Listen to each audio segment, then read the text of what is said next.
Alrighty, fanboys and fangirls, as you've heard by now, the iPhone 15 rumors have literally begun even before anything has happened.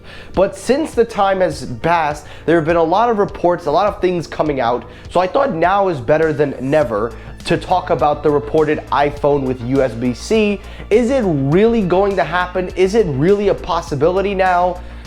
And the answer might surprise you. Also on today's episode, the Samsung Galaxy S23 rumors are also starting up. However, it looks like they're going right after Sony in one department, and I'll let you guess what that is. All of that on today's episode, so stay tuned.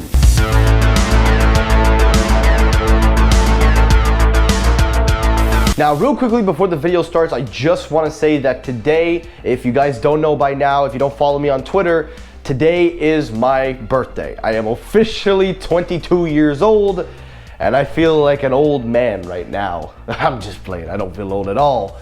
But time will creep up on you, so it's a-coming.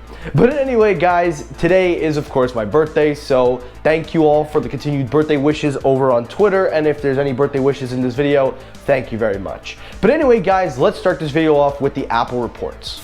So the first story, the main story of the day, is that USB-C iPhone. Now, all this started a few days ago with Ming-Chi Kuo reporting that apparently, according to the reports, that Apple is indeed working on USB-C iPhones. Now, we have heard these reports many times. And real quickly, if you notice I sound very congested, allergy season is back, so it's killing me right now. But anyway, basically, the iPhones have had USB-C models. Apple has tested these phones, but they were nowhere near in the production line because they're just placeholders. They're just beta iPhones. They're not something that Apple is considering. However, we now are hearing reports from Ming-Chi Kuo. Now, at first it did seem a little sketchy, but then Marky Mark, which we'll get to in just a second, but according to Ming-Chi Kuo, he says based on a survey that he has conducted, it is reported that Apple will indeed finally make the switch to USB-C in the second half of 2023. So not this year, next year. So that means I gotta wait a whole year and I'm gonna get older a year from now. Dang, I don't even want to think what I'm going to be like when I'm 23 years old. But anyway, to round it all off, then Mark Gurman came out. And honestly, Mark Gurman's acting like a real child nowadays. I respect Gurman's hard work and integrity, but Jesus, man, you are such the biggest ripoff. $35 for your newsletter that every tech company is basically publishing for free? You think I'm going to spend $35 on that? Bro, come on. And then every time when a report comes out, he has to come in last but not least because he just has to get his credibility in there.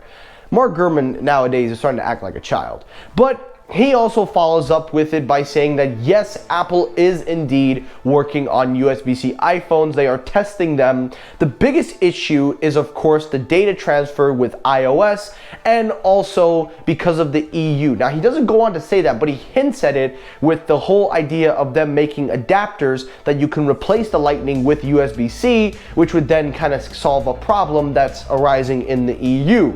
Now, all of this is on the heels of what I just said, the EU, where they are mandating they're mandating Apple to basically go with USB-C. They're not physically mandating them, but I mean, if you read the whole thing, it's clearly pointed at Apple.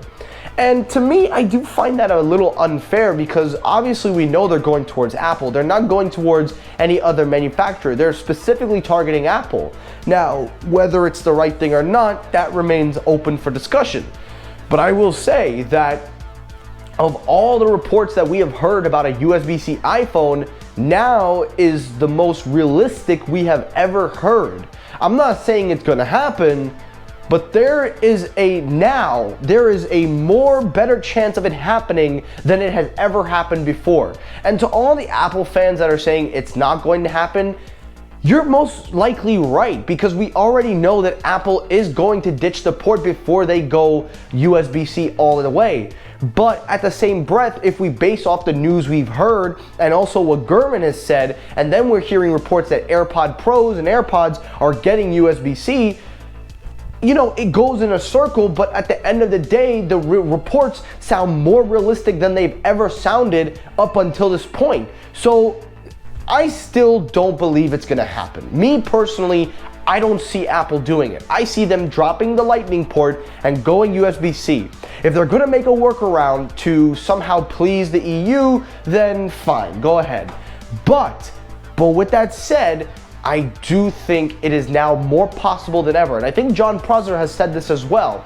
It is more possible now than it has ever been because the reality is starting to sound realistic. The reliability in the leaks are coming from reputable sources, and everything just kind of starts to make sense. Now, again, we are more than a year away, so we have no idea what a year is gonna be like. We have no idea what's gonna happen. Now, to answer the question, I personally don't think it will have USB-C, but that doesn't mean it's off the table because, again, as I've said before, now is the most realistic time we've ever had for these reports. So it's a possibility now.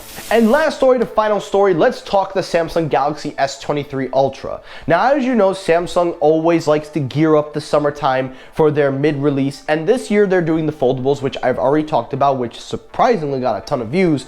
But now taking a look at the S23 Ultra, it looks like Samsung is actually looking at Sony. If you guys haven't seen the Sony Xperia phone, that phone had an impressive amount of camera technology, if I say so myself. And it looks like it caught the attention of Samsung because according to the reports, they're now going into the camera department and upgrading the 100 megapixel sensor to 200 megapixels for the S23. Just think about that. We're now going to 200. May I ask where you're gonna need 200 megapixels?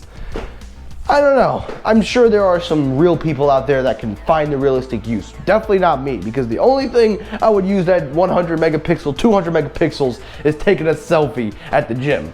But in all seriousness, this is actually pretty cool to see that companies are stepping their game up in the camera department.